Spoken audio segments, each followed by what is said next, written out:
লালমনিরহাটের হাতীবান্ধা উপজেলার আমঝুল সীমান্তে বিএসএফের গুলিতে খাদেমুল ইসলাম নামে এক বাংলাদেশি যুবক নিহত হয়েছেন। বৃহস্পতিবার ভোরে হাতীবান্ধা উপজেলার বনচৌকি বিওপি সংলগ্ন আমঝুল সীমান্তে এই ঘটনা ঘটে। স্থানীয়দের বরাত দিয়ে বিজিবি জানায়, কয়েকজন বাংলাদেশি নাগরিক কাঁটাতারের বেড়ার কাছে গেলে ভারতের ৭৮ বিএসএফ ব্যাটালিয়নের পাগলামারি ক্যাম্পের সদস্যরা তাদের লক্ষ্য করে গুলি ছোড়ে। গুলিতে খাদেমুলের বুক, মুখ ও মাথায় গুরুতর জখম হয়। সঙ্গীরা তাকে উদ্ধার করে রংপুরের একটি ক্লিনিকে ভর্তি করেন। সেখানে চিকিৎসাধীন অবস্থায় সকাল ৮টার দিকে তার মৃত্যু হয়।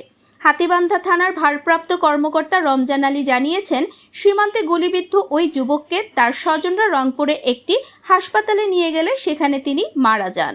এদিকে এই ঘটনায় বিজিবির পক্ষ থেকে একটি প্রতিবাদ লিপি বিএসএফ এর কাছে পাঠানো হয়েছে বলে গণমাধ্যমকে জানিয়েছেন লালমনিরহাটের ১৫ বিজিবি ব্যাটালিয়নের অধিনায়ক লেফটেন্যান্ট কর্নেল মেহেদী ইমাম।